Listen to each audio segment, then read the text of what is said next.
Bienvenidos todos al programa En Contexto, un espacio en donde buscamos brindarte la última información relacionada con los avances en cáncer de pulmón, pero no como información aislada, sino más bien ponerla en el contexto actual, permitiendo que tomes las mejores decisiones para tus pacientes con cáncer de pulmón. Soy Jorge Alatorre, oncólogo médico dedicado a tratar tumores del tórax, y va a ser un gusto acompañarte en este podcast.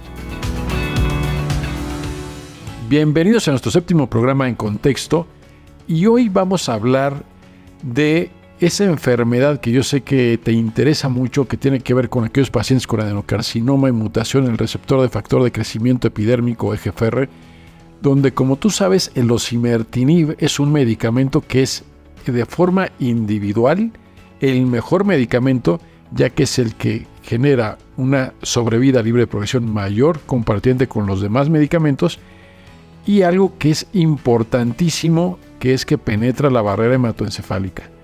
Entonces este medicamento se ha convertido en el preferido, aunque es importante destacar que hay otras opciones de tratamiento, particularmente los inhibidores de primera y segunda generación, que se desempeñan en PFS un poco inferior a este tratamiento, con 10 a 14 meses más o menos, variando dependiendo el tratamiento en cuestión, pero sin la capacidad de penetrar al cerebro.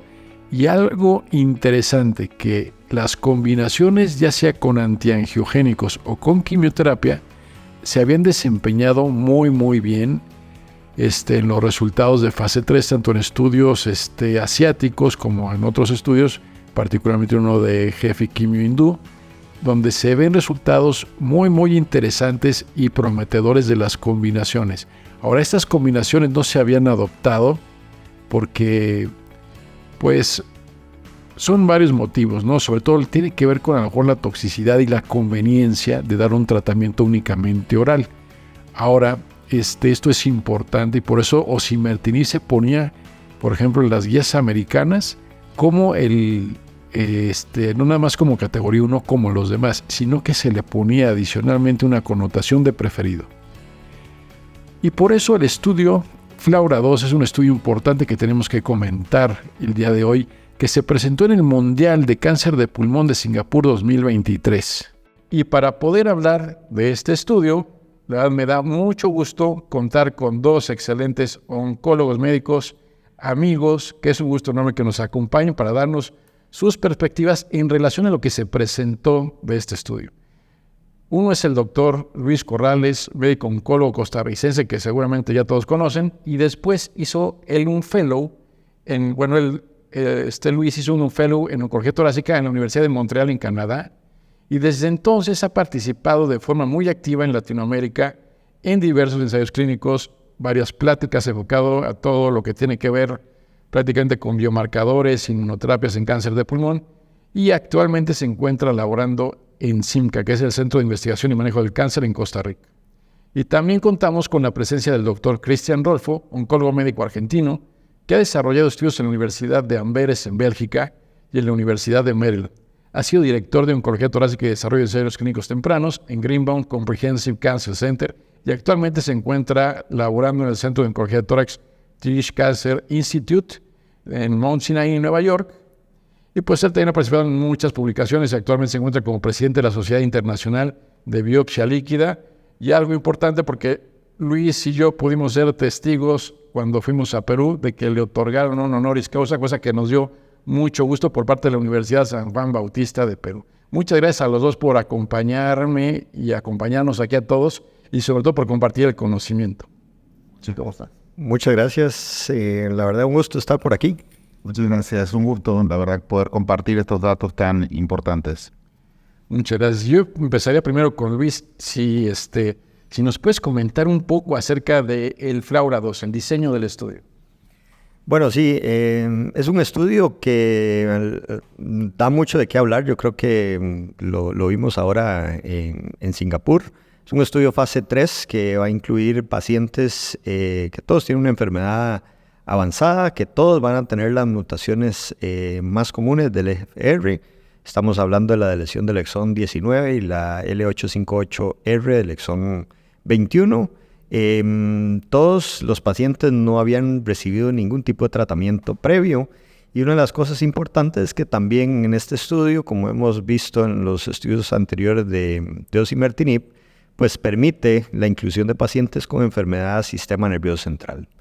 Aquí el estudio era de 2 brazos, un brazo que incluye el osimertinib como monoterapia, la dosis normal de 80 miligramos cada día, y el otro brazo sería el osimertinib a esa misma dosis, pero se le agrega quimioterapia, y una quimioterapia que se da con un platino, ya sea carboplatino o cisplatino, y se le agrega el pemetrexed. Esto se da por 4 ciclos y posteriormente se deja un mantenimiento de pemetrexed o osimertinib. Entonces, básicamente es un estudio que busca valorar la inclusión de la quimioterapia al osimertinib y si esto pues va a tener beneficio a largo plazo, sobre todo a nivel de lo que es PFS, que es el objetivo primario del estudio. Muchas gracias, Luis. Y me gustaría, Cristian, conocer tu perspectiva, ya que basados únicamente en el diseño del estudio, ¿qué te parece la idea de agregarle quimio a un paciente que podría recibir únicamente un TKI, un medicamento oral, sin una preocupación en relación a pues, su calidad de vida, su toxicidad? ¿Tú cómo lo ves? Sí, obviamente necesitamos primeras líneas que puedan mejorar el excelente resultado que hemos tenido con osimertinib y el impacto sobre todo en progression free survival, en el tiempo a la respuesta y sobre todo en la overall survival, que es por lo cual estamos utilizando osimertinib. Pero siempre queremos más, entonces buscar alguna forma de primera línea. La idea de quimioterapia tiene una parte atractiva en el hecho de que utilizamos, si bien en los datos todavía en pacientes que tienen mecanismo de resistencia, podemos utilizar quimioterapia al no tener un mecanismo de resistencia, y en algunos casos se ha hecho también estudiándolos, o sea, agregándoles el osimertinib. Llevarlo eso a primera línea, obviamente hay que contar con diferentes cosas. Primero, la toxicidad que vamos a tener. Segundo, la calidad de vida de los pacientes, el hecho de que habíamos ganado con TKI, de que no tengan que ir al hospital para una infusión y poder tomar desde casa el tratamiento, era un beneficio agregado a la calidad de vida de los pacientes. Y sobre todo el hecho de que qué va a pasar con estas biológicamente luego cuando un paciente recae en cuanto a los mecanismos de resistencia que podemos llegar a ver. Entonces, creo que es un estudio interesante que puede analizar datos que podamos tener y sobre todo nos abre la pregunta de qué tipo de paciente hay que elegir y cómo lo vamos a elegir a estos pacientes. Y una pregunta, porque en relación a cuando tenemos quimioterapia, generalmente en otros tumores quimioterapia pues es como más fuerte, pero aquí se habla de una quimioterapia que generalmente tiene un perfil de seguridad pues bastante bueno dentro de las quimioterapias, que es el pemetrexed con carboplatino, 4 ciclos y después mantener con pemetrexed. ¿Tú esta combinación, Luis, cómo la ves? O sea, en relación a la tolerabilidad cuando das esa quimioterapia para tus pacientes. Bueno, ciertamente estamos hablando de quimioterapia, entonces vamos a tener pues eventos adversos que están relacionados, a pesar de que es una quimioterapia que se da y se recibe bastante bien, siempre hay toxicidad. Y esto lo hemos visto a pesar de lo, digamos, de que es relativamente fácil dar este tipo de esquema, siempre podemos tener eventos adversos. Y esto es algo que obviamente tenemos que considerar. Y también, sobre todo, el hecho de, como ahora habló Cristian, de que el paciente vuelve a la clínica, vuelve a un centro de salud para recibir una quimioterapia intravenosa en donde antes no, con osimertinib, pues el paciente recibía su pastilla en la casa. Entonces, esto sí yo creo que es importante tomarlo en cuenta a la hora de valorar toda esta data que estamos teniendo. Y bueno, los estudios que se habían hecho ya en combinaciones no fueron muy aceptados por diferentes motivos que ya comenté lo que creía que por qué no se adoptaron mucho. Pero ¿tú crees que ahora el que agreguemos un inhibidor de tercera generación que penetra a cerebro,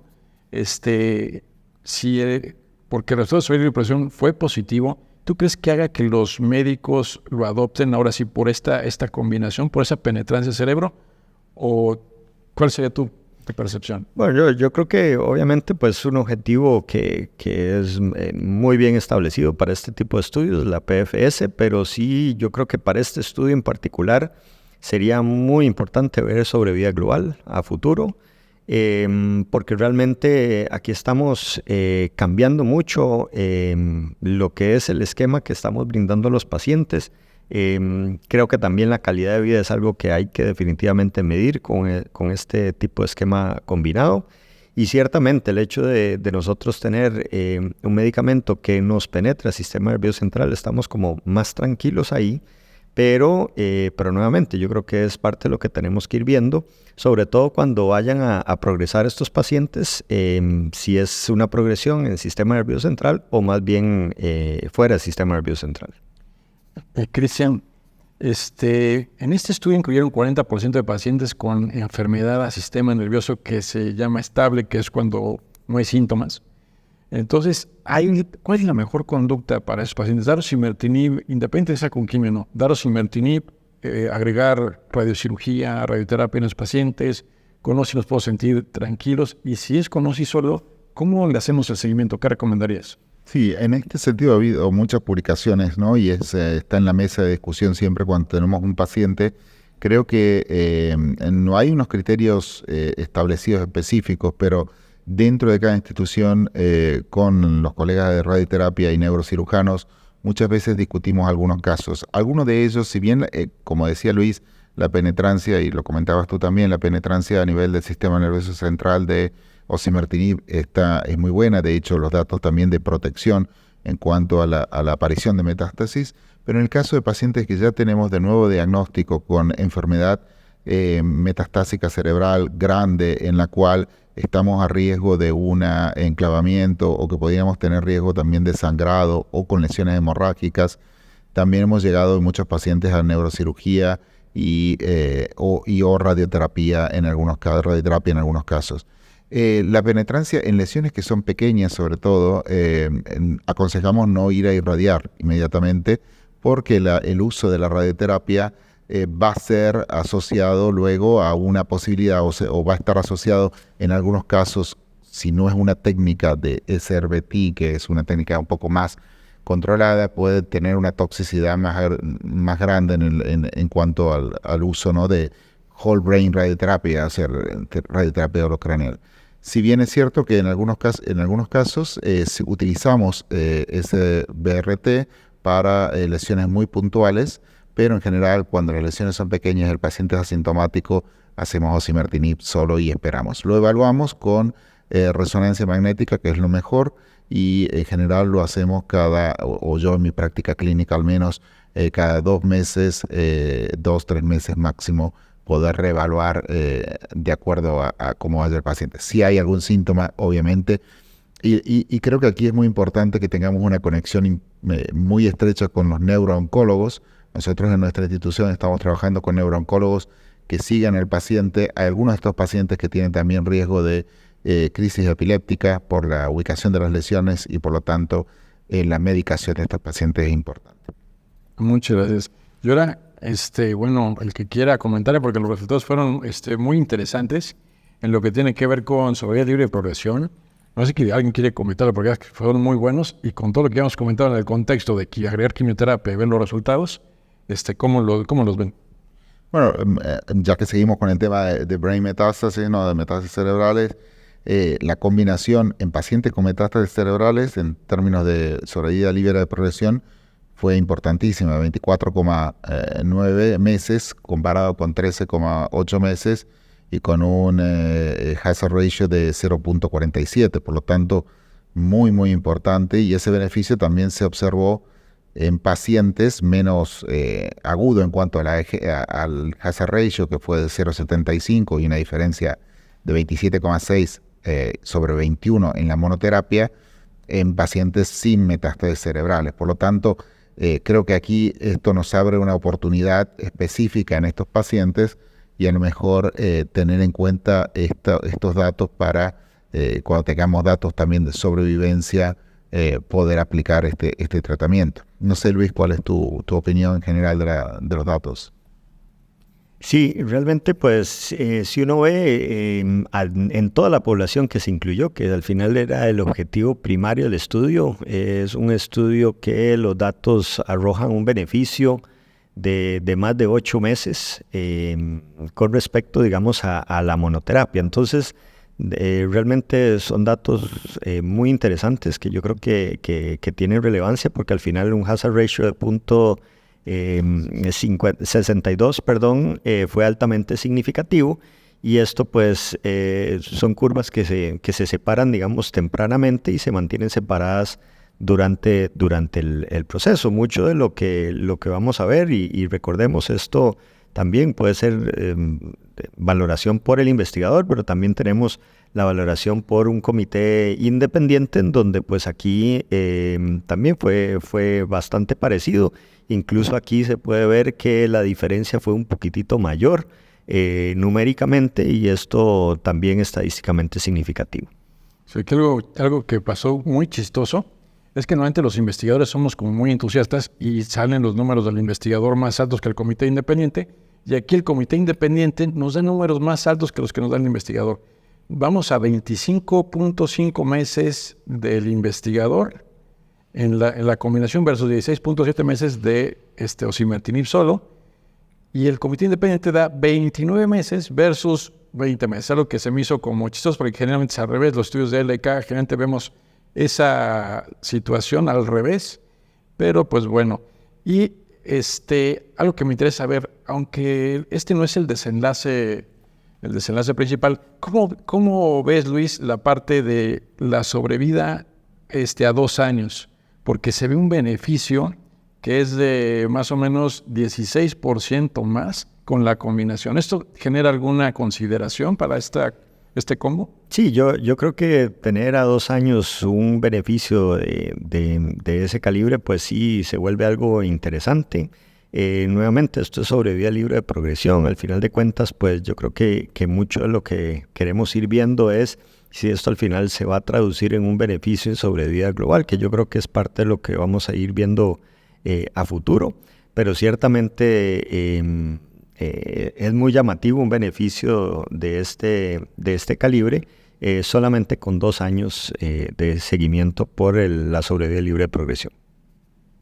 Muchas gracias. Y Cristian, algo que pues habíamos comentado un poco, pero los exones son diferentes. Posiblemente se trata inclusive, bueno, son enfermedades, aunque es EGFR, pues son diferentes. Hemos entendido que exón 20 es una enfermedad diferente, exón 18 es diferente, pero exón 19 y 21 los vemos como si fueran iguales. Pero aquí algo que es importante es que se ve diferencias, particularmente en los de exón 21. Los dos se ven beneficiados del combo, pero en exón 21 se ve un beneficio importante de la combinación. ¿Tú cómo ves estos resultados?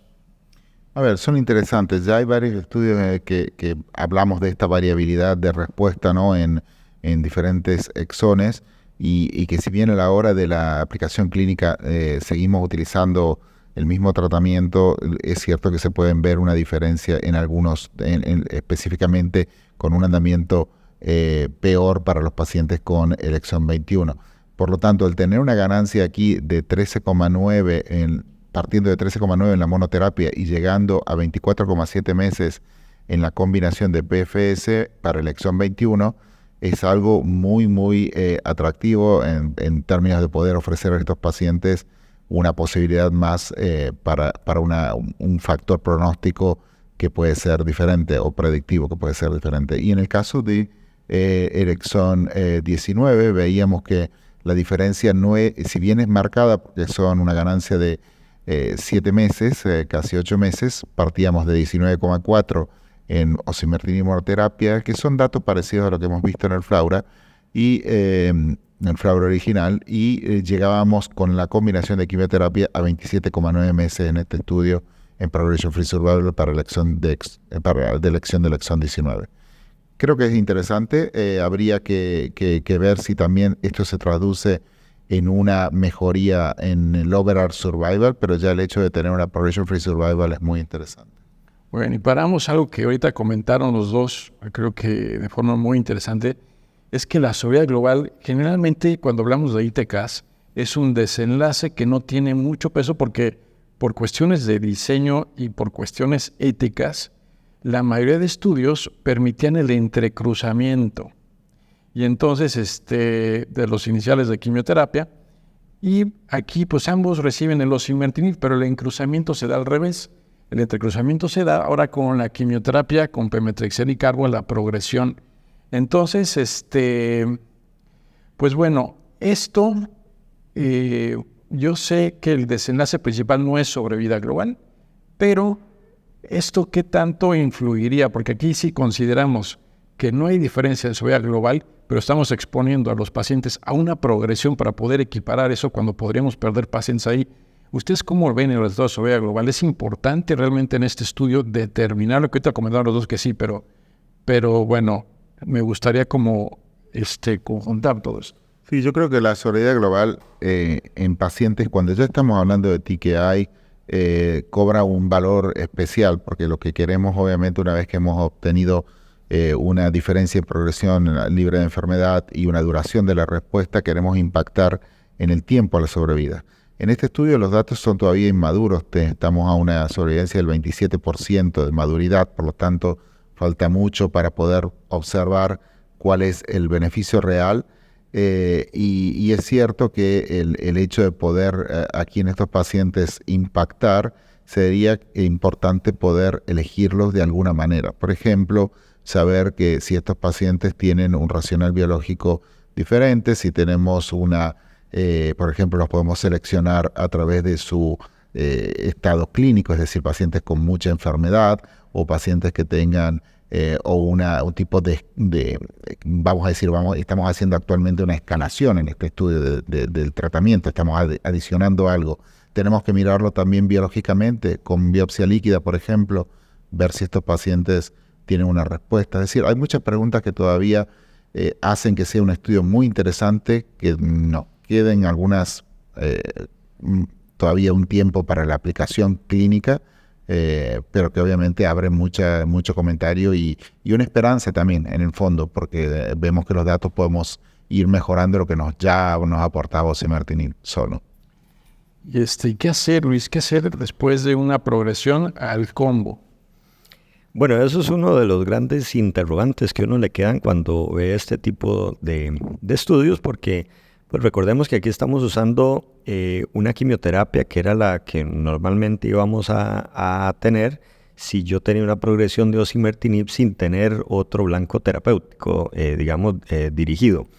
Entonces, ciertamente, si yo estoy o yo empiezo un paciente con el osimertinib más la quimioterapia, creo que mucho de esto va a depender definitivamente de la posibilidad o no de hacer una biopsia al sitio donde está progresando, incluso pues valorar la biopsia líquida. Posteriormente, pues saber bien qué mecanismo de resistencia puedo estar teniendo. La otra parte importante es el tiempo desde que yo empecé la quimioterapia. Recordemos que esto es un estudio que utiliza platino, pemetrexed durante 4 ciclos, ¿verdad? Pero después se mantiene con pemetrexed. Entonces, si yo tengo mucho tiempo desde que yo dejé de usar el platino, pues también pensar en la posible inclusión del platino en ese momento. Ahora también, si yo tengo un paciente que más bien es tiempo o un poco tiempo después de haber terminado el platino con pemetrexed, pues aquí ya tenemos que empezar a valorar otro tipo de abordajes, otro tipo de quimioterapia tipo docetaxel. Podemos valorar la inclusión o no de antiangiogénicos. Entonces yo creo que esto nuevamente se vuelve parte de ir persiguiendo, digamos así, la enfermedad.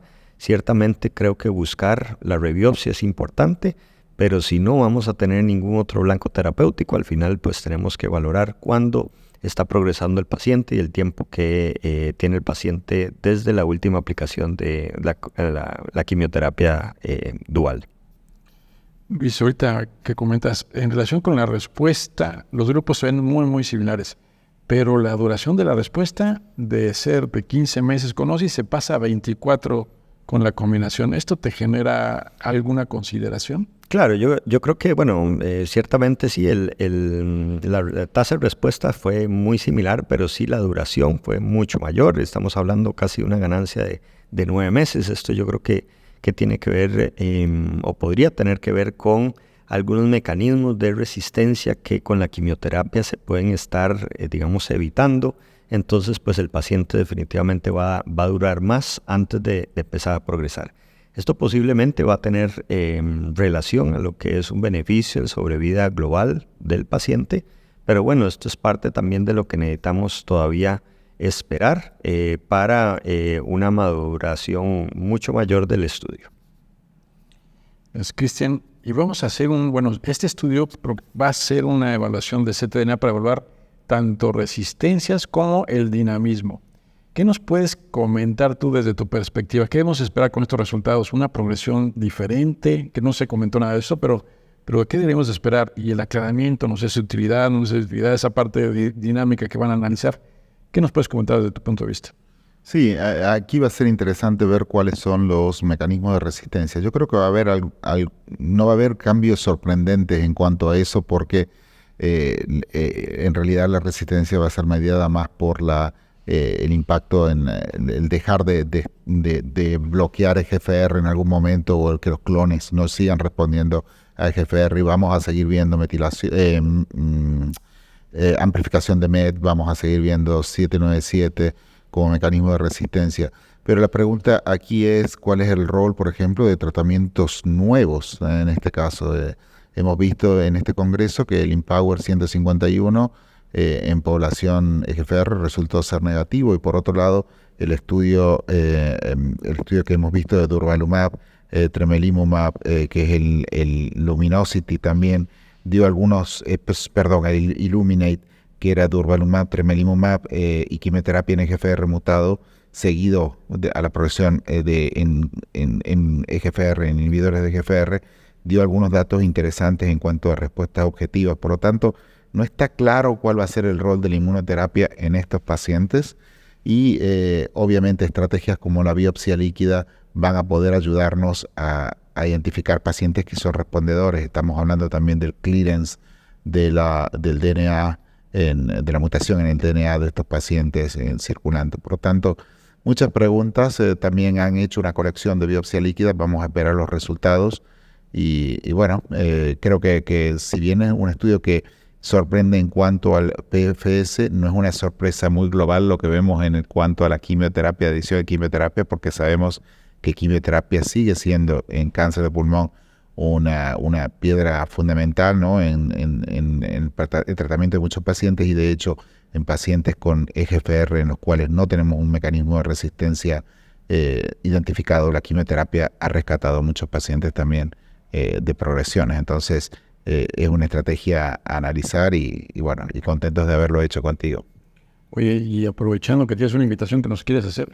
Sí, obviamente, si están todos invitados al Congreso de Biopsia Líquida, al Congreso Anual de la Sociedad Internacional de Biopsia Líquida, que lo estamos realizando este año en Madrid, el 19 al 21 de noviembre en España, y también estará disponible on demand muchas de las charlas. Por lo tanto, visiten el sitio web ilclb.info y ahí van a tener toda la información necesaria y esperamos que puedan participar. Muchas gracias por mencionarlo.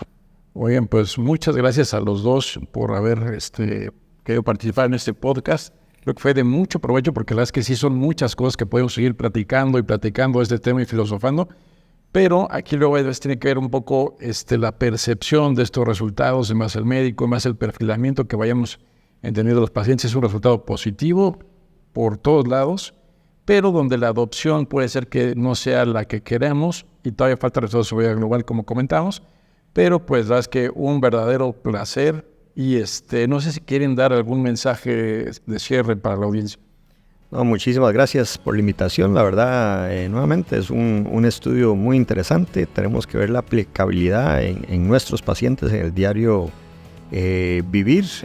También obviamente la parte de acceso, si esto es algo que va a ser algo digamos posible o no en muchos lugares de América Latina. Entonces yo creo que es parte de las cosas que nuevamente con la información que posiblemente vamos a tener en un futuro cercano sobre vida global, yo creo que esto también nos va a permitir a tomar mejores decisiones. Cristian. Sí, el mensaje va a ser corto. Testear y tratar de determinar de estos pacientes, porque lamentablemente muchos de estos pacientes empezamos rápidamente quimioterapia y inmunoterapia sin esperar el resultado de los testing. Por lo tanto, esto es crucial porque, como estamos viendo, estos pacientes van a entrar rápidamente en un pathway que es completamente diferente, y por lo tanto hay que testear a todos los pacientes y esperar, conversar con el paciente, y a veces esa espera que tenemos hasta que los resultados llegan es crucial para poder cambiar el rumbo de su enfermedad y la posibilidad de control de su enfermedad. Eso es muy importante. Doctor Cristian Rolfo, doctor Luis Corrales, muchas gracias. Soy el doctor Jorge Alatorre y esto fue En Contexto.